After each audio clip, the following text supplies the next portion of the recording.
and welcome to the Tao of Our Understanding Recovery Podcast. In this podcast, we discuss mystical works of literature and how they relate to recovery. We hope you enjoy today's podcast episode. Hello, this is Buddy C. Welcome to the Tao of Our Understanding Recovery Podcast. A little different podcast today. We're doing an interview with Arlina A. Good to have you, Arlina. Thank you so much for having me. She has a new book that she has penned, The 12-Step Guide for Skeptics, Clearing Up Common Misconceptions of a Path to Sobriety. I know Arlina for years. I've been on her podcast, actually, at least once. Yeah, I'm thinking it's time for you to come back. It's been too long. Oh, I'm available anytime, dear. But I knew you and I wanted to reach out because I thought our audience might, a lot of people come to our podcast from a place of skepticism from traditional 12-step recovery. So I was very interested in talking to you about just the items that you cover in your book. Why don't you start with a little bit about yourself, and then just as an introduction, and then how about let's just discuss in the parts of the book that you feel that you felt really motivated and you feel are such a gift. Yeah, absolutely. Thank you so much. Yeah, so a little bit about my background. I am 12-step oriented, and I showed up to 12-step such a skeptic. But truth be told, so I got sober in 94. So I just celebrated 30 years of sobriety in April. I got sober when I was very young. Just kidding. I'm 55 now. I don't care who knows how old I am. I'm almost 56. But I showed up to 12-step because there was nothing else. And I desperately needed help. And I had fought it and tried to control my drinking for 2 years. I had a terrible night that I was drinking. I went out with my sister. We had a terrible night. I was physically abusive with her. She was not a drinker. It was one of those nights where I woke up the next morning feeling so low about myself. I loathed who I was. And this wasn't a new experience for me.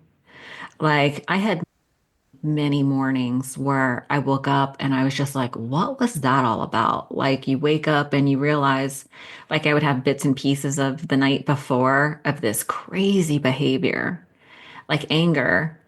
Or it's funny as I talk about, I have two alter egos, Wimpy Wendy or Badass Betsy, because when I was drinking, I was either fighting or crying, usually both. And then later, much later, like into sobriety, when I would talk about my story, I realized, you know what? There is a third alter ego. The slutty Susan was always there. I had a very colorful past, if you will. It's so funny how we get sober. I used to tell these stories in mixed meetings and stuff, and people would like clutch their pearls. And I was like, come on.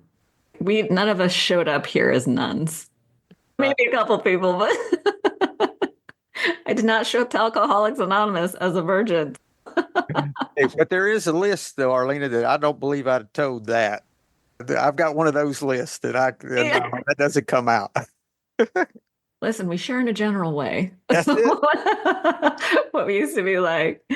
Yeah, I joke around now and I say the only married man I sleep with now is my husband, which he appreciates. Anyway, for the things that we think are funny, it's funny.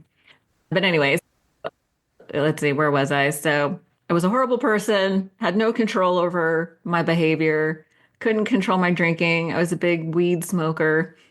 And on my 25th birthday, so I had a really bad night with my sister. It took me 2 years of trying to manage my drinking before I came to the conclusion that I needed to practice abstinence. And I would argue that is probably the singular most important question you can answer for yourself is, can I moderate, or do I need to practice abstinence?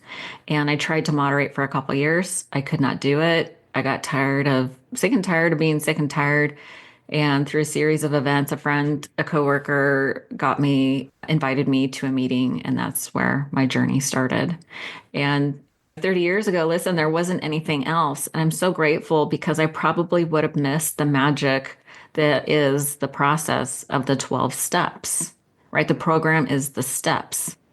And I say this right off in the very beginning of the book that this program and meetings are two separate things. They're intended to work together, but the steps are the program, right? So that they are different things. Yeah, having had a spiritual awakening as the result of these steps. Yeah. That's what my first sponsor told me. He says, it's about these steps. It's not about all this other stuff. Now, you Yeah. might do some of that, but if you don't work the steps and practice the steps, he says, it's not going to work for you. Yeah. And it makes me sad that, listen, so I wrote the book because I wanted to talk about the things that will keep people away. But at the end of the day, I'm saying the 12 steps are a worthy endeavor because as you take action, we invoke something called the law of cause and effect. We take an action, we experience the effect, right? When we do something different, we get a different result. And the 12 steps at face value, like the first time I saw the steps, I didn't know that they were there's a writing exercise behind each one. There's some literature that has context and perspective, but it was largely a writing exercise for me. And through the writing exercises, that's where I learned about who I really was. That's where I was able to unpack my baggage and understand why I was behaving the way I was behaving.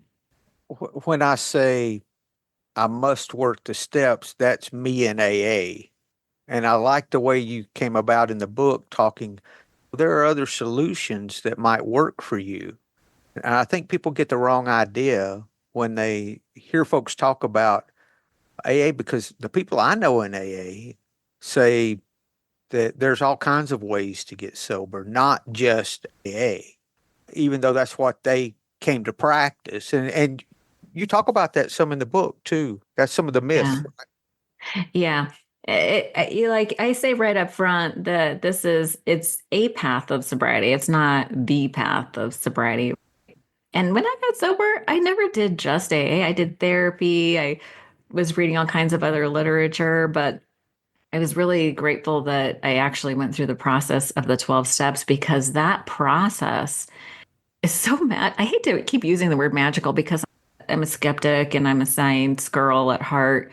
But there are experiences that I have had that I cannot explain with logic. Those were spiritual experiences, and I just couldn't. It's something that you have to experience. I joke around that it's like an orgasm. You can explain it to somebody, but until you have one, it doesn't mean anything. Now, this isn't Sex Anonymous. Yeah, sorry. Inappropriate. That's okay.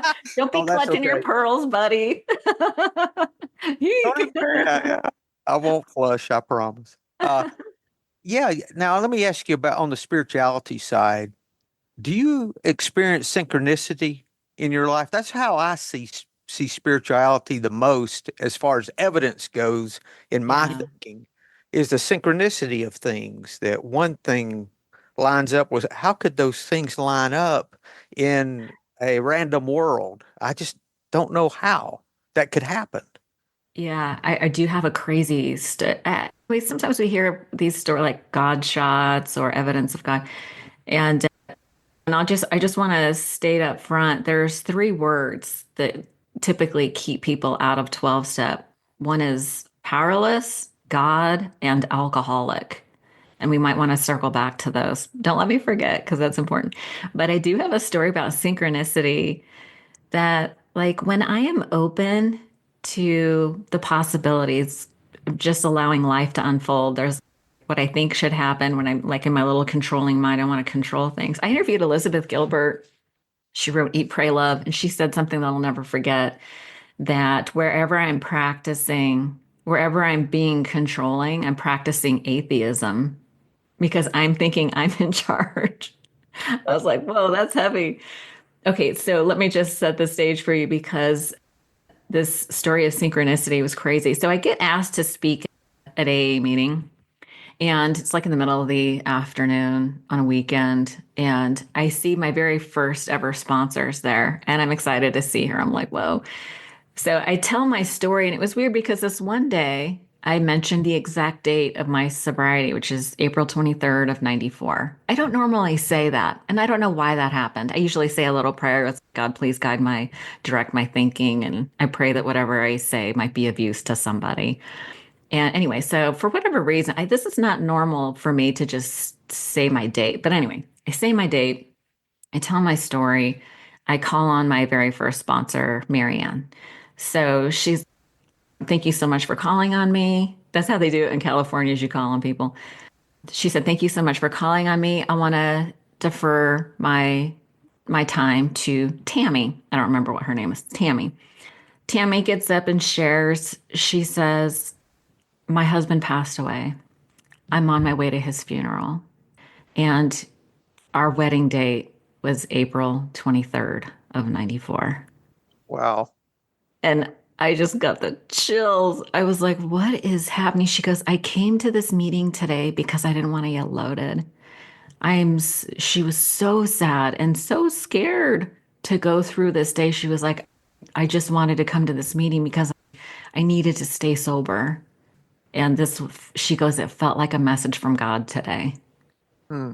And I was like, whoa, I couldn't have planned that. That felt orchestrated, not by me. Right. So that's how sort of God shows up in my life. Trippy experiences like that. Yeah, they happen for me too. So that's good. I just wanted to, because most people who have a very, like, more science based in their thinking, I always ask if they experience those things too. Yeah. Because I want to hear it. And so far they say, well, yes, I do. Yeah, this has happened and this. I said, okay, I was just curious. Yeah. Yeah. I've been sober for 30 years. I have lots of stories like that. Okay, now where are we? You ready to dig into the book? Yeah, I was gonna suggest we talk about some of the words that keep people out. Great, great. I think the first one, people see God and they think it's a religious program. What has your experience been? Yeah, I've tried to replace the word God with love, and then I've Yeah. moved to compassion because I think love's overused. It's a four-letter word for a lot of people. Yeah, So it's lost its meaning. it has. So I try to go. Plus, compassion is more the verb of what you do. Oh, that's So, good. so I try to go the compassion route as much as I can. Yeah. Then what I've experienced is that we all have our God language, so to speak. If you speak a different language, it's not, you're not speaking the wrong language. If you speak Spanish and I speak English, what she's saying is not right because she's speaking Spanish. No, that's crazy. Okay. So I think That's a everyone great has analogy. their own God language. Yeah, And so if they want to say it this way and I want to say it this way, it really doesn't matter. it It's doesn't just their matter. language. That worked on some of my Christian friends too from years ago that I got together with, and they were very fundamental. And they want to do a prayer at the end of the thing, and I thought, oh, wait a minute, I can join in because it's just their God language. I can join in a common language with them. I know their Yeah, language, so I can yeah, enjoy that with them. yeah. Just like the Yeah. Lord's Prayer at the end of meetings. Y'all don't do the Lord's Prayer, do you, in Idaho at the end of meetings? Oh yeah. Oh, you do? Okay. Oh yeah. Yeah. I thought that was just a Southern thing. No, they do it in California too. Oh, Actually, I really? think they do. Yeah. And it's interesting because when I was writing the book, I had this gal who's an atheist. I wanted, and she's very critical of AA. She's an attorney. And so I asked her to review the book because I wanted her to poke holes in it. And that was one of the things that she had a problem with. It's hard to argue it's not a religious program when they say the Lord's Prayer at the end. And I feel the same way you do that, oh, the words are nice. It doesn't mean that they're excluding anybody else. And some meetings, and here's the thing, there are all kinds of meetings. Like you can go to atheist meetings, you go to celebrate recovery meetings. There's really a different flavor. If you don't like chocolate, have some vanilla. It's it's not a reason not to do the 12 steps. And the way I got around the God thing, I grew up with some religious trauma. I grew up in a Christian church and I had some problems with that. And so when I went to 12 step and I was talking to this gal early on, I pulled her aside and I'm like, they keep talking about God. I don't think I can do this because no, thank you. And she's, if you have a problem with God, chances are you have a problem with somebody else's God. So let's figure out what makes sense for you. So she literally had me sit down with a pen and piece of paper. And on one side, she goes, list all the positive things. Like, let's just play a game. List all the things that you wish God was or what you would want it to be. So I'm listing things like the energy of love and compassion. I would want God to be forgiving and all the things. And then she's like, okay, I list all the things that you don't want it to be. I don't want it to be punishing, judgmental, all those things. And she said, okay, let me see your list. I handed her the sheet of paper and she literally tore it down the center. She gave me the positive side and she goes, let's just start with this because this is what makes sense to you. And I was like, is that it? She's like, that's it. We're just gonna start with that. And that's how I started my journey. And like you said, it's an idea that changes and evolves over time. It does. But that's how I got around that. For a long time, I couldn't do the Lord's Prayer at meetings because I didn't agree that God was in all the things. And then I realized when I was blessed with this knowing of everyone has their own God language, I could start again because I said, oh, we know a common language that we can all join in together. And we're doing that in the Lord's Prayer. So I could fully do the Lord's Prayer because I understood that was a shared language. It wasn't necessarily the way I don't pray for anything now at all. Yeah. I meditate and I believe everything is already, not that anything's needed. So those ideas keep changing with time, but Yeah. I'm sorry, this is about you, not me. No, that's a very important point, right? That it's an idea because we need different ways of understanding what does this God thing mean? What are we really talking about here? Yeah, when I'm working with someone and they have a problem with a God word, I say, well, don't worry about it. Let's go on to the fourth step.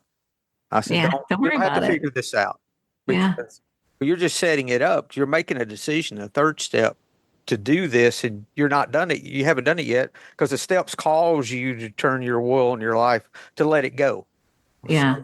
Over the care of God. And what it's so interesting is I interviewed this gal a while ago who wrote a book called Higher, Friendlier Powers. And by the time she showed up she'd been sober for 35 years and she quit drinking on her own. And then after a while, she felt like she needed community. So she started going to AA meetings. But she had never, even when I interviewed her, she had never done any of the steps. Yeah. And I was like, and she wrote a whole book called Higher, Friendlier Powers. And I was like, girlfriend, that is step 2. And I wondered how her life would have been different if she had the understanding that it's what makes sense to you. It's a power greater than yourself. Like you and I together are a power greater than me. That's just logic. Everything's greater than me. There's nothing that I truly have power. I don't even have power over my breath. Yeah. You know, in reality, Yeah. all these things are greater. I can't stop the sun or anything around. I mean, I can't now. I got the little shock collar on my dog. I can make my dog behave a little bit, but that's not me doing it. That's I would the argue collar that's doing it. influence. Yeah. It's just that kind of brings up this other idea of powerlessness. People see that word and they rail against it. And I'm like, ooh, hold on there. It's powerless over alcohol. It's actually a complete phrase, right? And what I would argue is that everybody's powerless over alcohol in the sense that if you ingest alcohol, it kicks off a chain of chemical reactions that you cannot stop at will. It affects everybody maybe differently, but it's predictable. That's why people do it, right? It's a predictable chemical reaction that we all experience that you are not powerless to reverse once it's begun. Like time will wear off, the effects will wear off. But everybody in a sense is powerless over alcohol. I personally lost my ability to say when I was going to stop or if I was going to start. So that's where my powerless. But I would argue that we are actually very powerful. We have, and I don't mean power in the sense that we can control people like puppets, but we do have influence. We have quite a bit of influence. As I take care of myself, I do self reflection, I connect with a higher power, I practice being in the present moment, things like that. I am more grounded. My energy is transmuted to the person next to me. And I like to give the example. Have you ever walked into a room where there's people there and you could cut the tension with a knife? It's we can feel what people are thinking and feeling. It's just like when you go to a concert, like you walk in, the room is electric, right? That's influence, right? We can absolutely influence different things, but we're not talking about control. But so there is power, but it's the access to power and how we apply it that matters. Mostly it's over self. What about how does surrender work with that? Because that's another word that people have issue with, and that's akin to powerlessness. Do you use the word surrender in your when you're working with someone, or I don't recall it in the book. I don't recall I where don't think I talked about it that much. You're right. And now I'm regretting it because surrender is actually the physical experience of surrender has turned out to be like my superpower. yes. Because when I can finally let go of something that isn't working, right? I can set it down. And then what happens is something different. I can allow for a new experience. Once I think things should be a certain way, and I have a tendency, it's confusing because I'm persistent and determined, which has served me in a lot of ways. But it also, in other ways, keeps me banging my head against the same wall. And at some point, when I'm sick and tired of being sick and tired, I have to go, okay, this is not working. There has to be another way. I'm not seeing it. I surrender. And once I relinquish control, that's really when the magic happens. Yes, it is. Yes. That's I'm glad to hear that because I was thinking you were thinking of powerlessness and surrender the same in the same Oh, vein. So interesting. so that's No. what that's why I was brought it up because I'm big on surrender and acceptance and allowing life to me to flow with life and not push, but stand on what's already moving is a Tao quote that goes with that.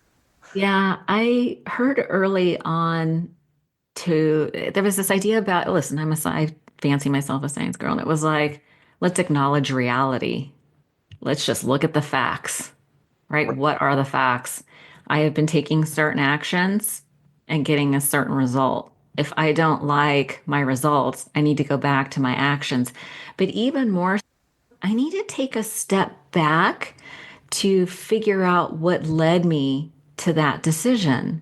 And I have come to understand that there was a problem. There had a limiting belief, and a limiting belief is either missing information or false information. There was a mistake because so the way for me, decisions arise. Like I have a feeling, which makes me come to some kind of conclusion about myself or the world. Am I worthy? Or is somebody trying to get, there's a story.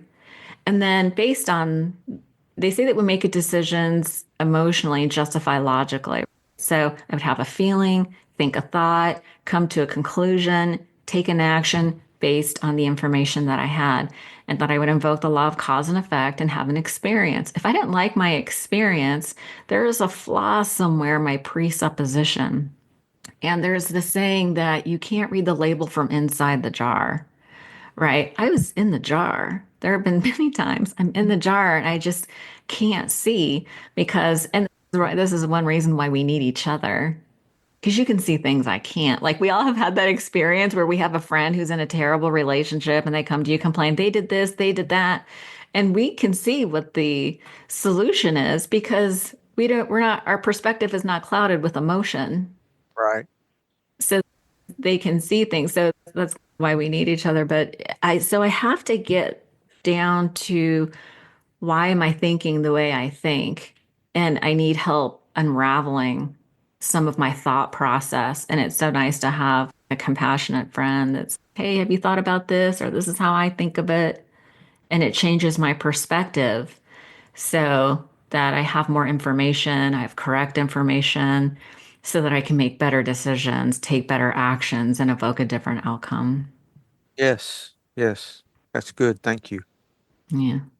I forgot what your question was. I have to. What was it? I don't know.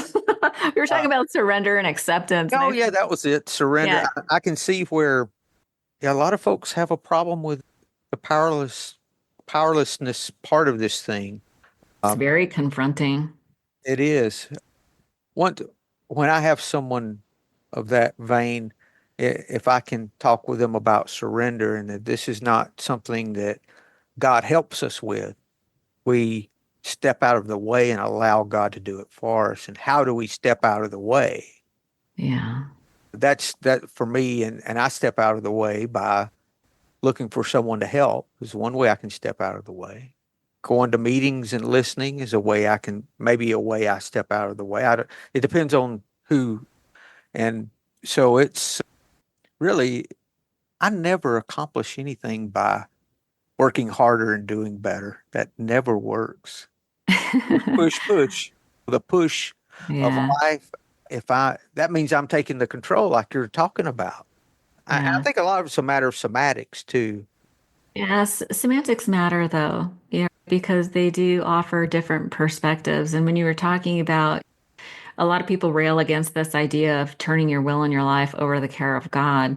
And it's let's if we can break that down a little bit, let's go back to what the definition of God is for you. What it has to make sense. So what makes sense to you about the universe is creative, right? It's love, it's energy. And so if I'm turning my will, like what I think I want, over to the care of this thing that it's ultimately creative, how will I know? How will I know I'm doing that? And for me, it's about going inward because I'm a physical creature, like an animal, really. And for me, God lives inside my heart. God gave me this, let's just say God gave me this inner compass. And I know at a gut level if I'm on the right track or not. Does it bring me peace? Does this feel loving? Is this of the highest and greatest good for all involved, not just me? Am I coming from a place of fear or am I coming from a place of trust and love? So that's when people say they think, oh, you're like submissive and submitting and humble or humiliated or all these negative things. That's not what we're talking about at all. No. That's not it. So that's also not a reason not to do the 12 steps because that's if you think that's what we're talking about, then good news. That's not what we're talking about. And it really is the actions of love that remove our fear. We Yeah. take action for that. Those rough edges are ground off by love. That's really what we're doing. It's a care of taking the compassionate action instead of the fearful action. Yeah. I have a funny story about rough edges because it could also be rubbed off through confrontation. The great thing about meetings is you're going to run into all kinds of characters. There are some rules that for women we need, I'm sure men too, but I work with a lot of women, right? The women work with the women. I'm in that school for a variety of reasons. But you go to meetings and you run into these characters. People, they're like me. I had mental illness, right? I had survival skills that are out of balance, character defects, whatever you want to call them. And people are behaving in certain ways. And I would get into these issues with people and I would go to my sponsor and I would learn something about myself because I practice self-examination, right? And I pray for the highest and greatest prayer that my mother-in-law gave. What is the highest and greatest good for all involved? The prayer that never fails is thy will be done. Right. So at the end of the day, I'm like, okay, just fix me. What is it that you need? But meetings are funny because we're tumbling with a lot of other people. We bump up against a lot. So there's this idea of a gemologist. And a gemologist will take two amethysts, rough amethysts, and put them in a tumbler. And as the amethysts bump into each other, they rub off their rough edges and they come out smooth. And yes, you can go to meetings and sometimes people are problematic. That people are problematic in a very predictable type of way.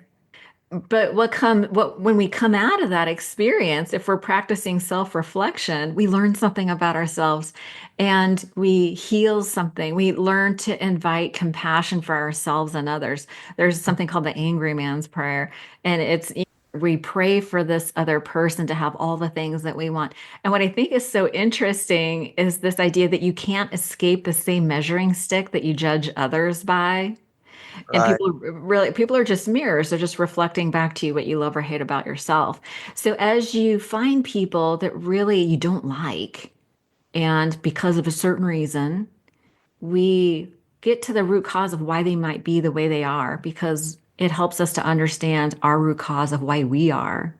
And when we infuse this whole experience with self-compassion, we start to let go of self-judgment and self-condemnation. And it'll actually, as our self-esteem rises, we allow ourselves to receive the healing and the good things in life because we only allow into our lives what we believe we deserve. Right. Right. So even the meetings where people are challenging, those are good too. I only learn or make progress by having disturbances. Yeah. But if everything was great all the time, that's not life. And I need Yeah. those disturbances because the only reason I'm disturbed is there's something in me that needs to change. The It same needs to be circumstance can healed. happen. And Yeah. if I don't have any resistance to it, it's not going to bother me. Yeah. And I like to think of these places as places that need compassion and healing. Oh, There a lot of the language is around character defects and what we're doing wrong. And there is a fair amount of confronting to break denial and things like that. But at the end of the day, people are practicing bad behaviors is because it's typically out of a survival skill. or fear, Right. A would you lot say? of us have, traumatic childhood experiences, and those that actually causes our neurology to develop in a certain kind of way. And we repurpose those same neural pathways in adulthood. And when we're under stress, we respond with those same stressful neural pathways that we did when we were children, but they're not appropriate any longer in adulthood. So that's why we need to grow. But so it's really through this lens of there is a reason why we are the way, there is a reason why Okay. people behave badly. Is it is that a fear base in your opinion? Now, I don't know from the childhood trauma, but minus the childhood trauma, which I didn't have, I see every defect, if you want to say, or any disturbance, if you want to say it that way. I like human frailties. Okay. Human frailty. Is that the California girl in me? I guess so. It's not the Alabama girl for sure. Uh, Human frailties. Uh, Character defects are good too. I'm just messing. All have a base of fear. 100%. And so I think this is about me uncovering and discovering, discarding those things that I use to pacify and mask my fear. And Yeah. but what a gift. Every disturbance is a gift if I'm right sized about it. It's an Yeah. opportunity. It really is an opportunity. It's an opportunity to heal and grow Yes. and evolve. Yes. There is really no stagnation. A stagnation is an illusion because the world is changing so fast around us that if you're not evolving, you're actually regressing. Hmm. You're Hmm. you're either you see it in nature. There's nothing in nature that is ever really stagnant. Right. Right. Even a stagnant lake is growing stuff inside of it. It might be a pure calm on the surface, but there's stuff happening. So we're either evolving and growing or we're devolving and decomposing in some way or another. And I do think that This is all like just a learning experience and how to be more compassionate with self. These fearful things, like if fears typically boil down to afraid of we're not going to get what we want or we're going to lose something that we have. I'm sure you've heard that. Right. It's kind of what it all boils down to. If we dig deep enough. Yeah. Or that we're alone. Like I grew up in the church, but God never saved. I was begging God to change me and save me and fix me my whole life. And here we are, still human. I was very disappointed. I thought something was good. I thought I was going to be able to be better. Like I Weren't always good. wanted. You know? Yeah. Yeah. Exactly. And yeah, still human, sadly, but not so sadly because that's what makes things interesting is when you make mistakes. But That's um, that perfection is not doing everything correct, I don't think. I think it's just the completeness, but realizing your completeness and that you're already complete.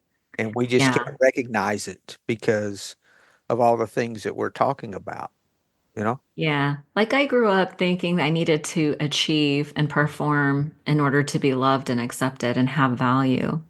And it's very difficult to shake that mindset. It's very hard to shake that paradigm. I would agree with you that we already, like in the now, we have everything that we need. There is no wanting, there is no desire. However, I also move through the world and I want to pay some bills. I want to go to some nice places. I want to have some cool experiences. And so I do have goals and ambitions and all that. I get confused sometimes with what I'm able to achieve and how I perform with my value as a human being. I get Mm, confused. I still do. And mm. that's why I have a practice of prayer and meditation because that's what helps bring me back to the now. Yeah, I can make plans and goals and still be in the moment. The times it's an issue is when I'm thinking I'm going to recreate something because I'm pacifying fear. Now that's taking me Mhm. out. That's not good for me. But I can do all those things in the moment if I choose to, or Yeah. if I can. It's not really choosing. I'm taken away by fear because I'm still pacifying the fear. Yeah, that's good. That's good. Yeah. What do you want to address next? Alcoholic? That was something. Yeah. Okay. Yeah. The word alcoholic to me, it's a badge of honor. At first, I was like, oh my gosh, this is a lot of people. This is what I hear. So I've been doing the podcast for 8 years and I participate in other sober groups because I'm not one of those. It's this way is the only way. And I participate in other groups. Every form of recovery is valid. But it's some people are like, I'm not going to do that because that's a shame label. And I'm not going to participate in a program that is fear mongering or shame based. And I'm like, whoa, they're taking this word and making it mean something shameful. To me, it's a badge of honor because somebody who stands up and says, hey, I'm an alcoholic. My name's Arlina, I'm an alcoholic. That tells me a lot about that person. To me, it's a badge of courage because I know that this person is willing to submit to a process that is going to challenge your very identity. It's going to challenge all my beliefs, all my ways of behaving and behavior patterns and all that. It takes quite a bit of courage to see things as they are, like really confront reality. That is a very humbling experience. It doesn't have to be humiliating, but and at the end of the day, if you can't get behind that word, don't use it. That's a non-issue. It is a non-issue. I hear people say, stand up at meetings and go, yeah, my name's Arlina, I'm recovered, or I was a real alcoholic, or you hear all kinds of things. And I think what people don't understand is that back in the day when meetings first started, all kinds of people were going to meetings and sharing at meetings. And it got to the point where the people that were alcoholics struggling, they were the ones that needed to share. Like that's who the meeting is for. And so people would identify, oh, I'm an alcoholic, like meaning I earned my seat here. I need to share. And so that's how it started. And then it just took on a life of its own where people are identifying as alcoholic. But I think what's interesting is this idea of who gets to decide what words mean. We do. Yeah. And I think one thing with time is we get less sensitive to those things, or at least I. Yeah. Now, alcoholic, I think it'd be the difference between being grateful you're an alcoholic. I crossed that bridge eventually, and I Yeah. realized that my alcoholism was a gift. It so is. You It know, is. I think that's why when I can say I'm an alcoholic and it's not out of fear or out of Same. shame or any of those things. I would be curious to whether the people who have a problem with it look at their alcohol disorder as, Alcohol use disorder. there Yeah. we go, another California term, That's a alcohol. DSM. That's a DSM clinical term. Oh, it's okay. I'm just messing. I That they would say they're grateful for their issue. I don't know if they would, don't but know. anyway, that's where I when I crossed that bridge. I You know, think it's so interesting, this idea of being a grateful alcoholic, because I remember going to meetings at first and hearing people say that, and I was like, you've got to be out of your mind, your ever-loving mind. And what I've come to understand that is now that I'm aware of this, let's just call it a condition. I don't care what you call it, alcoholism, whatever. I got this thing. hmm And if I don't take care of myself, this thing takes over and I behave badly. And in neuroscience terms, your brain has something called a default mode network. It's not unlike a computer's operating system. It's hardwired. We've all are familiar with this term of being hardwired. And so the process of recovery, sobriety, things that we do to take care of ourselves, we are moving out and away from this default mode network. We're actually changing our neurology. Thoughts that wire together, fire together. It stands to reason that if you stop thinking those bad thoughts, that your brain goes through this process of pruning. Like those are neuroscience terms, right? So we're moving as we practice prayer, meditation, service, surrender, acceptance, all these things, we're actually changing the way our brain is operating. What I know for sure is when I stop doing those things, my brain will default back to its original factory settings. And everybody gets it in terms of going to the gym. You can go to the gym every day for a year, but if you stop going, your body will reset back to factory setting or worse, usually. yeah, yeah, All right. So, me knowing that I'm alcoholic is also accepting the reality that the consequences for me to not do the thing is so severe. It could cost me my life. It could cost me somebody else's life. God forbid I get behind the wheel as a drunk driver, which I used to do all the time. I'm right, not speaking from a holier than thou right, place, right? I right. was I was a drunk driver. So the consequence, so that's why it's such a gift because I am so clear that the consequences are so severe that if I don't take care of myself, that really bad things could happen to myself or the people around me. Yeah, I would have died in my late 30s. I already had pancreatitis and lost 90% of my pancreas. But Jeez. so I would have, You were bad, buddy. yeah. Uh, but also for me, it has, it introduced me to surrender, which I never knew. Yeah. All I knew was to double down and ask God to help me. Yeah. And so that idea of surrender led me to a way of life and spirituality that I don't think I would have gotten without alcohol. Without having to, I would have never surrendered. That I would not surrender. I always was taught just push, push. And that didn't work Same. with my alcohol. So it opened up the door for, oh, can I apply this in other parts of my life and have the same relief I got from alcohol? And it's worked that way. If you're talking about as far spiritually, that never would have happened, I don't think, without alcoholism there. What's really ironic is that we call alcohol spirits.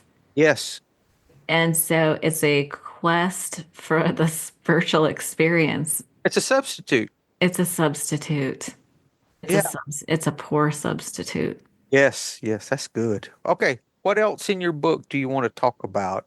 I thought it might be interesting to share this story if we take a step back or from a higher view down.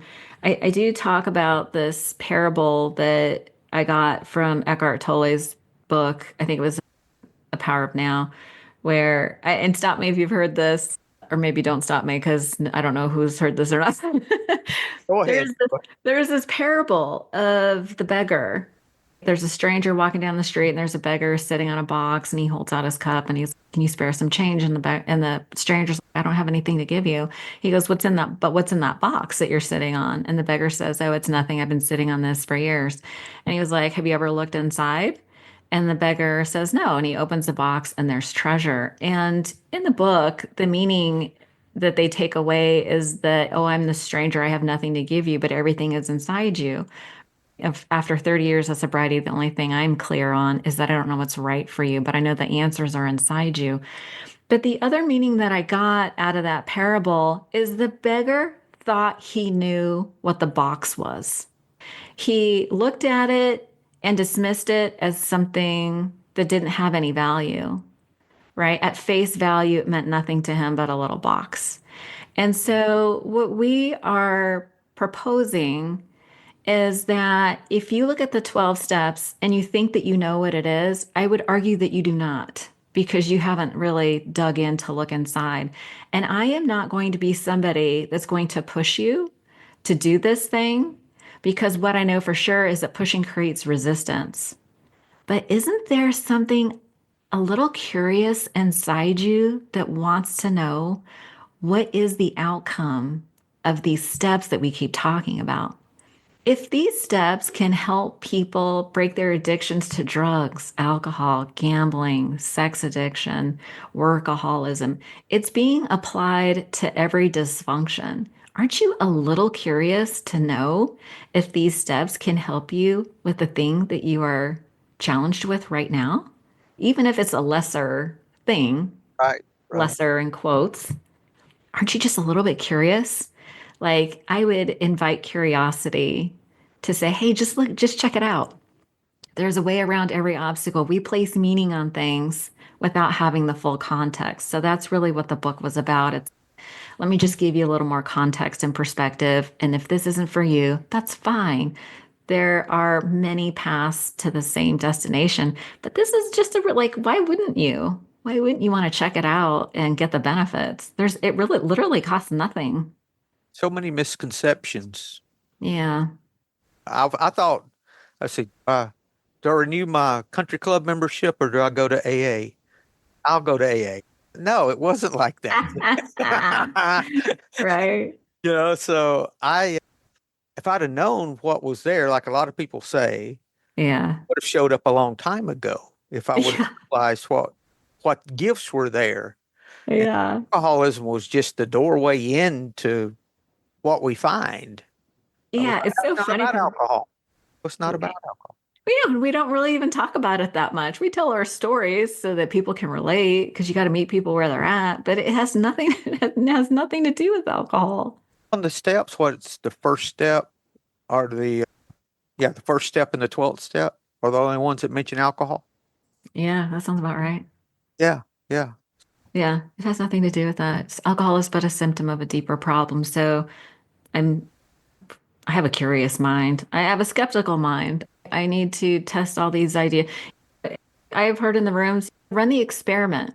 Figure it out for yourself. Don't take my word for it. Don't take Buddy's word for it. Figure it out for yourself.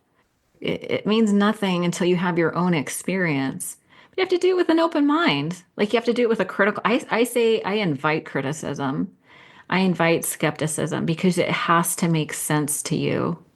And just be open-minded to hearing other people's perspectives. If you have, I think I'm talking the book about confirmation bias, right? It's, if you walk in with a preconceived idea that this isn't going to work for you, then it will not. I guarantee you it will not.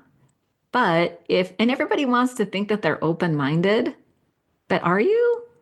If you're not willing to hear somebody out, if you're not willing to accept a different perspective that'll help you get around an obstacle, that is literally the definition of a limiting belief. You are limited by your own beliefs. That is sitting inside the jar. So I challenge people. I welcome. And listen, I don't argue with people. That's the other thing too. If people are I've gotten into a couple conversations with people on social media, which is a really bad idea because you can't really look somebody in the eye. You can't decipher tone of voice. And I really do try to come from a place of compassion. But if you are dead set against it, God bless you. There's another way. Then don't do it. But if you fancy yourself a skeptic, if you think that you are open-minded, then you have to consider that there are other ideas that would help you. If I'm standing next to somebody and I have a great experience and you don't, why didn't you? I'm not saying you did anything wrong. I'm just saying let's just get curious and let's break it down to figure out, is there a limiting belief? It's either lack of context or incorrect information. And a lot of the things I was trying to dispel is misinformation. It's a cult. You have to be religious. The old Right. timers say shitty things sometimes. They do not represent the people, do not represent the entirety of the organization. So if you run into somebody who made you feel bad, let's just sidestep these people because they don't represent the organization in its entirety. Exactly. What's the AA phrase? My best thinking got me here. Yeah. There's a Tao quote that says, "When I think I know, I could not be further from the solution." Yeah. It's about giving up the idea that we think we know in Yeah. everything. I try to look at everything with an open mind, Yeah. and I never did that before. I knew it. If I didn't know, I would find out. And if you didn't Yeah. agree with me, I would just wait on you to finish and then I would move on. But I try not to do Yeah. that now. I try to value every person and whatever whatever's going on, not get defensive, not all those things. But just look at all of life with an open mind, really. Defensiveness can actually be such a powerful tool, right? They Right. say the truth will set you free, but first it'll piss you off. Yeah. Like when I notice that I'm defensive uh, after years, decades of experience, I go, oh, there's something there that needs to get healed. There's no need to defend. And that's how people ask me, like, how are you dealing with the criticism of the book? And I was like, number one, it's still early. People haven't read it. Literally just published it. But my approach to it would be defenselessness. Hmm. Am I a terrible writer? Okay. Did I forget to include things? Yeah, okay. Eh, What you cannot say is that I didn't mean well or that I didn't do my best. Right. Like I really wrote this from a place of love and compassion. You can't say that I didn't, but it's not my job to decide for you anything. It's just I your don't know. experience, really. You're sharing your experience of 30 years in the program, you know, Yeah, yeah. really. And 30 years married. I met my husband, I was 5 months sober, and so far so good. I know you're not supposed to do It's that, supposed but to be a year before I you know. do it. There's a really good reason for that too, because Oh, they yeah. say Okay. typically what you're attracted to when you're sick will repel you when you're well. Right. So give yourself a second to get a little better, but I was different. Yeah. You knew better. So far, so good. That's good. That's good. It's kept us married this whole time, and he's still my absolute favorite person in the whole world. Is that he and I both have practiced the fourth step. And so like I talk about it in the book that I'd go to my sponsor, Juliana, Bobby did this and Bobby did that, and blah, blah, blah. She'd be like, did you want feedback? Did you just want to vent? And I'd be like, okay, I want some feedback. And she'd say, I don't sponsor him. I'd be like, oh, I hate you. But Yes. she would talk to me about my part until I got to a place of empathy for my husband so that I could make amends in the sense of I apologize for my behavior. I can see how this specific thing affected you in this specific way. What can I do to make it? And oh, by the way, if you need a minute to process this information, you can come back to me later. Like what I've learned is that I spent all this time talking to my sponsor and praying and processing and doing all this stuff. And then I just dump it on his lap and expect him to respond. appropriately. Like he needs a minute to go through his process. And by the way, when he and I would get into an argument, he would go to the fellas and they would do the same process with him. So that by the time that my husband and I came back together, I was owning my part, he was owning his part. We were both defenseless. And it resolved the resentment so that we could be connected in that heart way again, which is what my heart wanted the most. So that's how we stayed married this whole time. And who could not benefit from that? Seriously, come on. Good. Anything else you want to add, Arlina? Listen, I could talk to you all day about this. I think the only thing I would like to include is that if you listen to all this and you're still not sure, you still need support. I do support people through a sober coaching program. So people can reach out to me. They can get a free strategy call. If you just want to talk to me for a half an hour and get some ideas about, you want to lay out everyone has like a very specific set of circumstances. That's why this stuff is complicated. So if you just want a fresh set of eyes to help you triage, I'm happy to do that. Anybody can put 30 minutes on my calendar for a little strategy call. But what's your website? It's soberlifeschool.com. And I'm going to put the book, a link to buy the 12-step guide for skeptics in our bookstore on buddyc.org. Woohoo! I made the bookstore. That's a feat in itself. I'll do that. Thank you, Arlina. That's all I had. I tried to talk as little about me as I possibly could. That's You difficult. did a great job. Got to have a little bit of Buddy in there, otherwise. But okay. Thank you so much for being with us today. Yeah, thank you so much for having me. It's such a pleasure. Thanks. Hello, this is Buddy C. I wanted to make you aware of several recovery-related resources that I've posted in the episode description. These resources include a list of recovery podcasts, a free sober meditation app, daily recovery email, shared Google recovery calendars. Hope you put some of these resources to use and have a great week. Thank you for listening to the Tao of Our Understanding Recovery Podcast. If you enjoyed this episode, please share it with your friends in recovery.